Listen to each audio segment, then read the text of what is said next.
Hey guys, it's Joshy here and I'm bringing you something brand new today. Now these are called dice battles. I came up with them today on Pip Night's chat with a little help from Toasty. We ran one, really enjoyed it, tried some others, so I thought I'll show them off. Hopefully I can verse you guys, but first I'll explain the rules to you. Now if you do like these or would like to know more or anything, the link is in the description about these and all the information. Anyway, so first off, you get to the decision scene. Now you picked your tier and Pokemon you wanted to battle, and you enter this scene. This is only single battles. I'll go over the ladders later. And you roll the dice, a six-sided die. Now, whatever number you get is correlating to the Pokemon that goes first. After that, it's your decision between you and your opponent if you guys are just going to keep rolling till you fill every space, or if you're just going to pick the rest in any order. But the first Pokemon must be rolled and randomized. Now, each turn you roll the die. Now, if you get 1 to 4, you use the correlating attack. No ifs or buts, you must use the correlating attack. If you roll a 5, you swap out Pokemon.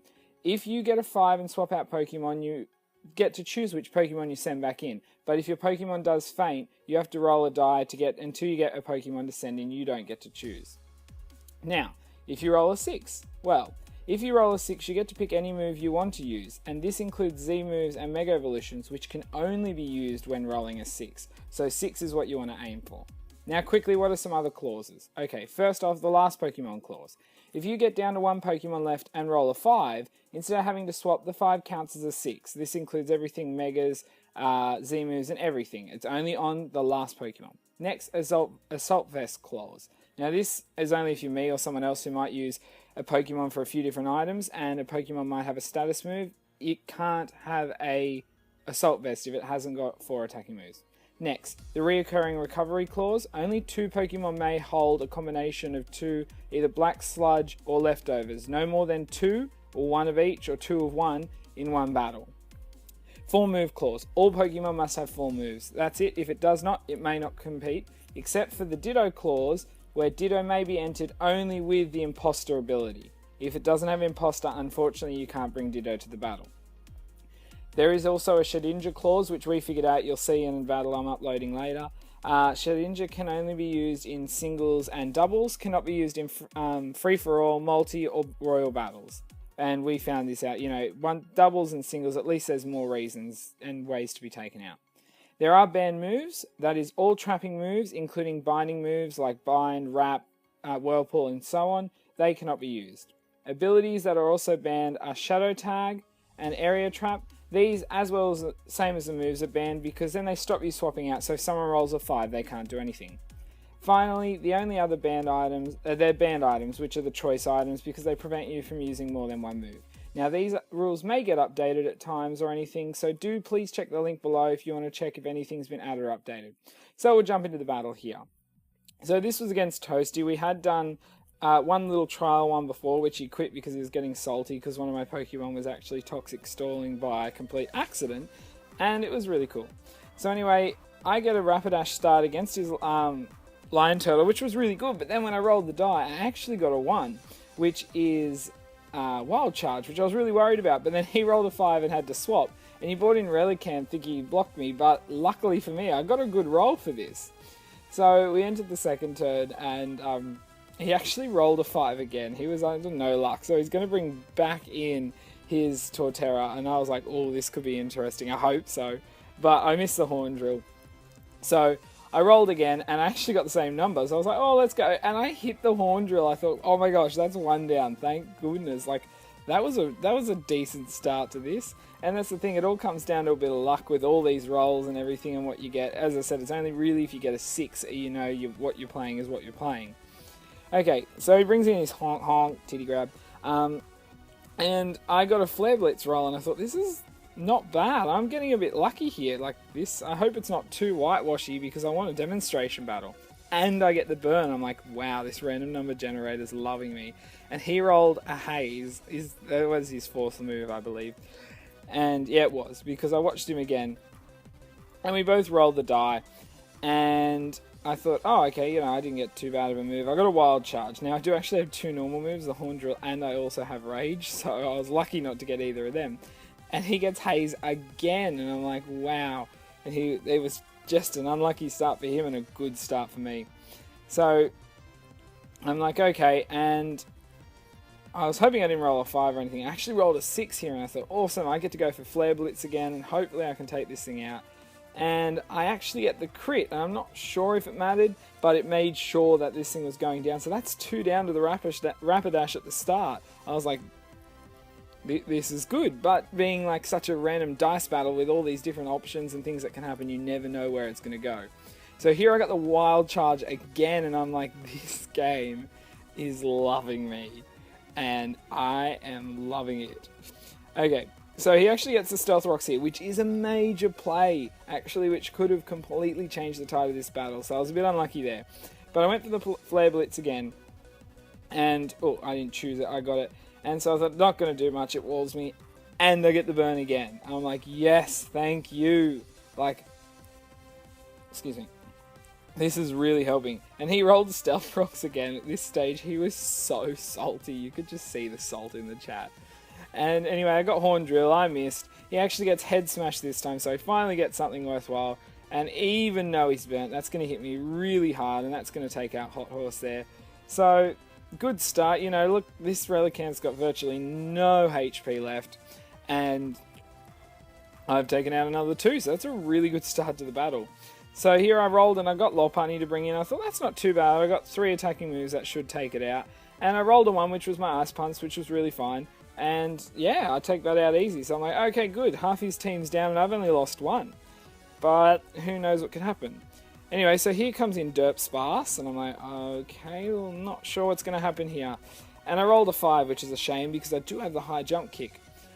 And here's where the Stealth Rocks could have mattered, because I lose to Stealth Rocks there. So Shedinja's down without getting a chance to input into this battle, and he could have done some work. Now I know, and you will see this, Dunsparce does carry a super effective move, but still you don't know what you're going to roll, or if he had to swap. So anyway, I rolled in, I got Mushana this time. He misses the Thunder, and I actually rolled the Future Sight, which is really good. I was like, good, this can build up, I can hit him later. And then I rolled a 5 again. So lucky I got to be able to swap back into my Lopunny here, because I was like, good, I hopefully can, you know, get a jump kick or something strong off on him.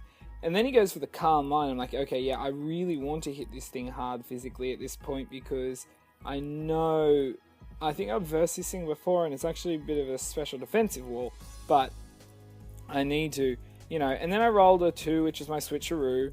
No meaning to rhyme there. And I give him the Flame Orb, and probably not the best Pokemon to palm the Flame Orb off on, but I thought at least it's going to get burnt and get worked down. But as you saw before, he has Rest, which is a problem, and if he rolls it at the right time, he can heal himself and then keep walling me. So that doesn't do that much. He gets hurt by the Flame Orb, or burnt by Flame Orb, and then I rolled High Jump Kick, and I was like, oh, thank God, I didn't miss. And that's easily going to take that out. So I've only lost 2, he's lost 4. So it's looking pretty good here. Then he brings in his Tabletop. And I'm like, oh no. Okay, well, hopefully I get a good move for this. I got High Jump Kick, so I was like, that's good. Okay, and I hit, and I'm like, okay, yeah, not too bad, not too bad. And he gets a Weakness Policy activated. I'm like, damn it. Luckily, he rolled Recover there, so I didn't get hit by a move, but nonetheless, he's got a +2 in attack and special attack that I'm getting a bit worried here. So I rolled Switcheroo, which was unfortunate because I have a Berry and he has nothing now, so it would have been better off if I got that the other way around, so he didn't get his boost, but he goes for the Avalanche, and thanks to his +2 in attack and special attack, I'm going down there. So I've just lost my 3rd one. I roll and Mushana comes out. So I'm like, okay, this isn't too bad. I'm a special attacker. I should be able to do some stuff here. And, you know, I've got healing, and I've got Trick Room, and I've got everything. You know, I've got a whole heap of things. And I get Trick Room, like, not the best. I mean, this thing's not fast. I'm not fast. And even though now I'm faster, if I end up having to swap, I'm stuck with this. So, yeah. Anyway, he goes to the Avalanche again, and that again takes out Mushana. Excuse me, but I thought, oh, well, that's good. As long as this stays in, this Future Sight's going to do a lot of damage. So I should be able to do a lot of work to this. So here comes my shiny Farfetch'd. I've had this guy since a while now, and I've never brought him across, so I thought I'd bring him across and use him. And then he rolls a 5. I'm like, damn it. But I was lucky. I rolled a 6 this turn, and I thought, oh, this is good. I get to go for my Retaliate. Now, I accidentally hatched this shiny. He's got not bad stats, but he is timid, unfortunately. So, but then again, he's timid, but he's got max attack, so it's not too bad. But then he pops his Argawave Berry, and like, damn it, that's not good for me. So I rolled a 6 again, and I thought, oh, I'm just going to go for the Sword Dance here. I don't know if he's going to be able to take me out. It depends what he rolls. Luckily, he didn't roll anything like a Fire Lash that I know he carries, or a Substitute. But then he gets hit by the Future Sight, and that's down. But I'm like, damn it, I really wanted that Future Sight to hit the Arvalug. And now he brings back in his tabletop. And I'm like, oh, this is not too great. And I'm like, oh well, I got the Night Slash. It does okay damage, but this thing is so bulky in defense. And he gets the Avalanche, and I'm down. So now we're both back to our last one. This is what I mean, like, with the rolling and everything, this Arvalug literally changed the tables. So now I have Swanna left. I'm like, okay, well, let's see how these rolls go and what happens here. So I roll Steel Wing straight off the bat. I'm like, oh well, at least that's super effective. Doesn't do too bad. I was hoping for a defense raise, but unfortunately I don't get it. And he gets the recovery. I'm like, damn. I'm like, yeah, this is pretty much it now. So I rolled again, and I got Roost, and I thought, oh well, at least then if he goes for the Avalanche, it's not very effective, and I should be able to live. But he gets the Iron Head, so it would have been not very effective anyway. It does a decent chunk. This thing isn't too bad with his offense either, not, you know. And so I've gone for Steel Wing again. I think I rolled a 6 that time, so I had no choice. Then he goes for the Avalanche. I'm like, oh no. And that's Swanna down. So unfortunately, I lost that one after such a good start, but that's what happens, and that was really fun. We both really enjoyed it. Now, I'm actually going to jump into another quick battle here that just shows off a bit. You can actually, for funsies, just do whatever you want. Jake and I had a little battle. This was after a multi-dice battle, which I'll upload tomorrow or so. But we just decided to do a 1v1, so we rolled the dice, and these are the 2 that we got. So we entered the battle. Now, I was like a bit worried, and he did outspeed me, and he got Energy Ball on his roll, and I was like, damn it, GG, and I lived that. I was like, oh my gosh, I lived that. I got Ice Beam, so it wasn't too bad, you know, and I'm like, oh no, I'm Life Orbed, and I 2 health, and with Speed Boost I'm faster. I'm like, okay, so I have Dark Pulse and Destiny Bond, and I roll the Dark Pulse. I'm like, yes, so I'm able to take that out. Even though technical Pokemon rules state, because he fainted first, I win. We both said that's definitely an awesome, just 1v1 Pokemon draw. But there's just some really cool things you can do with single battles as well, like the 1v1s and that.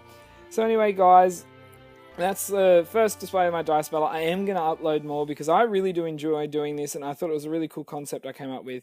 If you guys do click the link below, like my Twitter and everything's down there, but the link to the Facebook post, which has all the rules about this, which will be updated, please click that if you want to have a look into it, and message me on my Facebook page or anything if you want to have a go at these battles. You know, there's like random numberize apps, there's real die, there's dice apps. On Pimp Knight's chat, there's a little dice function that we used, and it's just really fun, and it makes it really quirky because you can bring Pokemon that really wouldn't work or other ones, but it all depends on what you roll. So guys, please, as I said, leave a comment in the description below. Leave a comment below the description and let me know what you think of these battles. And if you'd like to see more, if you'd like to see me talk through some, or just upload them and run them fast and anything like that. So anyway, guys, until my next video, I'll see ya.